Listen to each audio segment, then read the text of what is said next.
салом дӯстон, умедворам ки хубу хушу саломату сарбаланд ҳастед. қарор аст ки дар бораи набардҳои варзишгарони тоҷик дар ташкилотҳои бонуфузи ҷаҳонӣ як видео карда бошем. меравем ба шаҳри Москваи Федератсияи Россия ки он ҷо ACA 197 баргузор гашт ва тибқи қарор бояд 5 тан аз варзишгарони мо баромад мекарданд. вале як рӯз мондан то оғози набардҳо рақиби Осимхон вазни худро барқарор карда натавонист ва ӯ аз бозӣ берун шуд.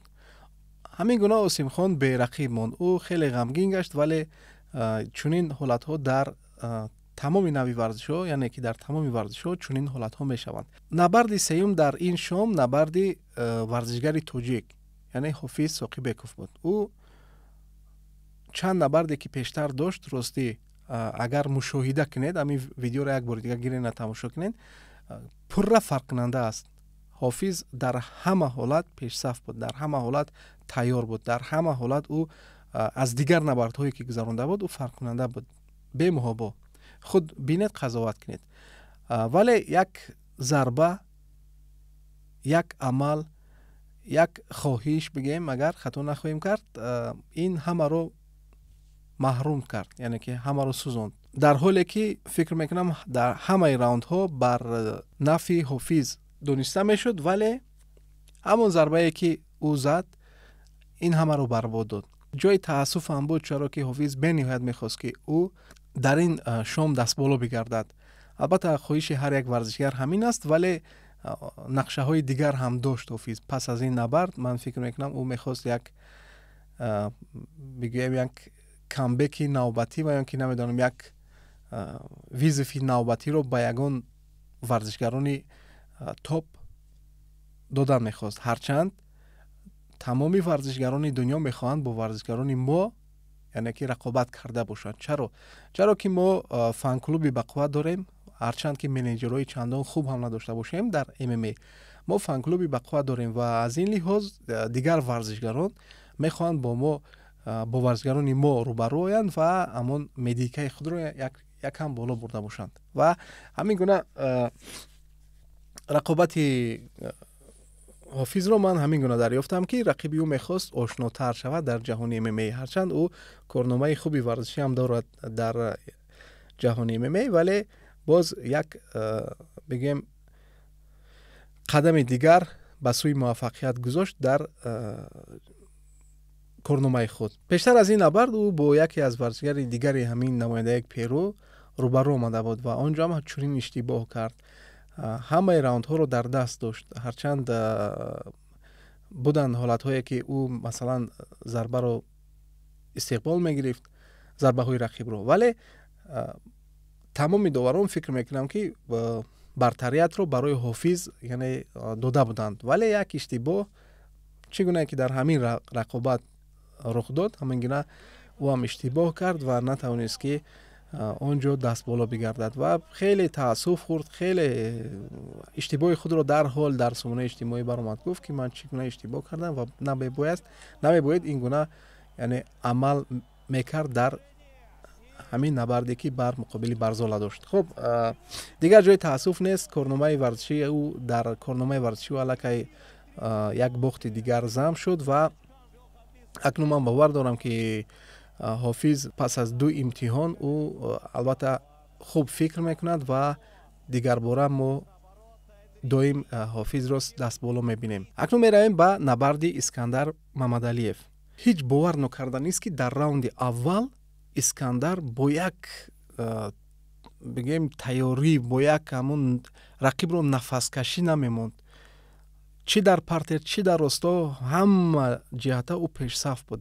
ин набардҳоро албатта шориҳӣ мекардем ва он ҷо ман бовар доштам ки агар ҳамин гуна равад, дар раунди дуюм мо рақиби бразилии ӯро хаста мебинем. вале баръакс пурра раунди дуюм тағйир ёфт. аз ҳеҷ бовар нокарданӣ буд ки ҳамон Искандаре ки мо дар раунди аввал дидем, дар раунди дуюм яъне мо онро дида бошем. контроли ин набардро рақиби ӯ ба даст гирифт ва дарҳол ба ӯ зафар ёфт ва ба номи худ пирӯзиро сабт кард. дар бораи Искандар дигар чизе намегӯем, чаро ки ман фикр мекунам озе агар мо ягон гап бигӯем баъзе аз варзишгарони мо нодуруст мефаҳманд, вале ба назари ман чунин расид ки ҳолати физикӣ ва бо тайёрии ҷиддӣ набаромада буд ба ҳамин майдон. Ман фикр мекунам ӯ рақибро нодида гирифт. Аз ҳамин лиҳоз Искандар бохт ва он рақобате ки пештар дошт худ шоҳид ҳастед ки чӣ гуна як техникаи баланд, суръати баланд, намедонам зарбаҳои бениҳоят нишонрас, дарҳол аз ҳар як усуле ки ӯ муваффақ намешуд аз дигар усул кор мегирифт ва рақибро чӣ гуна мағлуб карду яъне дастболо гашт. Хоб ин варзиш аст, албатта бурду бохт дорад, вале намебояд ки иштибоҳ кард. хоҳе ки дастболо бигардӣ, зиракиро бояд аз даст надиҳӣ. хоб рақобати сеюм варзишгари тоҷикӣ дар ин шом баргузор гашт. Бисёр умедҳои калон буд. Бисёр худи ман ҳам аз аввал то ба охири ҳамин набард васфи Муборакшоевро мекардем, вале рақиби ӯ ҳам рақиби пуртаҷриба буд. Раунд оғоз шуд ва бибинед ки Муборакшо чӣ гуна як пешсафиро ба даст гирифта буд ва ҳарчанд рақибам зарба мезад гоҳ-гоҳ, вале бештар бигем зарбаҳо ва ҳамон амалҳое ки Муборакшо яъне рӯи даст мегирифт, онҳо амалӣ бештар мегаштанд ва дар раунди дуюм буд агар хато накунам, онҷо Муборакшо бениҳоят якчанд зарбаҳое имкон дошт ки агар ҳамин гуна зарбаҳои беҷавобро пайҳам мезад, фикр мекунам довар ба ин дидор нуқта мегузошт, вале намедонам аз чӣ лиҳоз буд хастагиам дар Муборакшо пайхас карда мешуд. Ҳамон дар назди бигем кунҷи ринг ӯ имкони бисёр хуб дошт ва бибинед як зарба аввал ба пой зада буд ва баъдан бо даст чанд зарбаҳои пайҳам зад, вале дар ҳамон ҷо бояд ҳамон суръати ҳамон зарбаҳоро бештар мекард, яъне як чанд зарбаҳои дигар иловагӣ мезад ва фикр мекунам довар ба ин дидор нуқта мегузошт. ҳар чизе ки мегӯем ба даст намеояд. Албатта бохт бара Муборакшоев навишта шуд. Пеш аз ин рақобат Муборакшо ҳамин гуна як ишора карда буд ки фардо барои ман хеле мушкил мешавад рақобат кардан, чаро ки дар ҳамон майдон падари ман ҳузур дорад. Яъне дар пеши падар баромад кардан барои ман хеле як мушкил ҳаст, вале ман кӯшиш мекунам ки хомӯш шавам, ҳама инро фаромӯш созам ва набарди хуби худро нишон диҳам. Албатта набарди хеле олӣ нишон дод Муборакшо, вале имшом бахт барои варзишгари қазоқ хандид ва ӯ даст боло гардид. Набарди чорум набарди хеле варзишгари муваффақ, хеле варзишгаре ки ҳамагон фикр мекунам ҳангоми номи ӯро фаҳмидан аз ӯ як ҳарос доранд ва хоҳанд дошт. Албатта Фаридун Одилов, терминатори тоҷик, бар муқобили варзишгари хеле муваффақ Элмар Гасанов ки дар радамандии ACA ӯ дар мақоми дуюм истод ва Фаридун бо ӯ рӯ ба рӯ омад. Фаридун раунди аввалро ба назари ман бохта буд. Раунди дуюм якам ба худ омад ва боз дар раунди сеюм мо бештар Элмарро дидем ки яъне ки хеле муваффақтар баромад мекард ва хастагӣ дарҳол дар варзишгари мо дида шуд. Ростӣ чуноне ки бар муқобили Адлан Ибрагимов баромад карда буд, онҷо ҳамин гуна рақобат мо дидем ва шояд барои мо осон аст сухан кардан, яъне ки ин ҷо ҳар як фикру ақидаи худро гуфтан ки ин гуна кард, он гуна кард, вале дар майдон тамоман чизи дигар аст. Майдон куллан тағйир меёбад ва вақте ки ҳамон дар маҳкам мешавад, танҳо рӯбарӯи ту нафаре месад ки ту медонӣ ки ӯ туро ладу кӯб мекунад ва ту бояд аз он ҳимоят ва ҳамон нақшаҳое ки рӯи кор дошти бо муаллими худ, яъне мураббии худ, онро бояд амалӣ кунӣ бар зидди рақиби худ. Барои ман ҳамин Элмар Гасанов ҳам яке аз варзишгарони хеле бигӯем тарбияи баланди инсонӣ дорад ва яъне ҳамин гуна ман ӯро дарёфтам ва вақте ки аз ӯ суол кардан, ӯ як чанд дақиқа атрофи ҳамин хислату рафторҳое ки Фаридун бар зидди ӯ карда буд оиди онҳо сухан кард ки Фаридун яъне бо ӯ даст нафишур, яъне ки салом накард, рӯ ба рӯи истод, ба рӯяш нигоҳ накард. Хоб дар яъне нишасти матбуотӣ якчанд суханҳои дигаре ҳам бар ӯ гуфт. Баъдан боз дар охири суханронияш ҳамин гуна илова кард ки ман ҳамаи инро яъне таҳаммул кардам ва мехостам ки дар ҷавоби ин ҳама корҳои Фаридун дар майдон барои ӯ посух гардонам.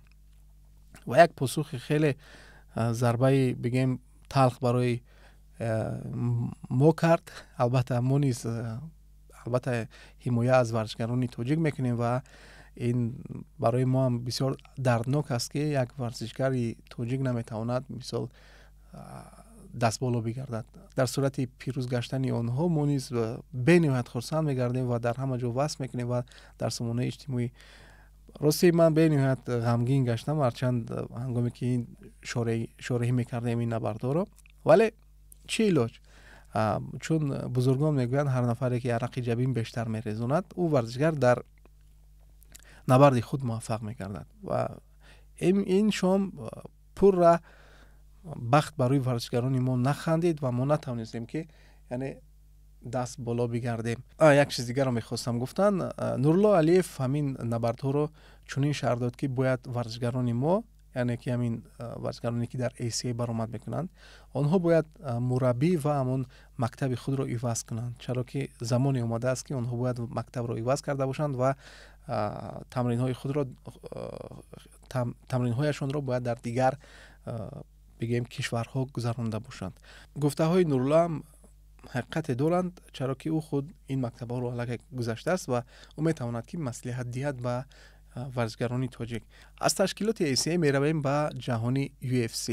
میان آنقدر ورزشگران نامدار یک ورزشگر تاجیک نیست نبرد داشت و او اولین شده به میدان آمد.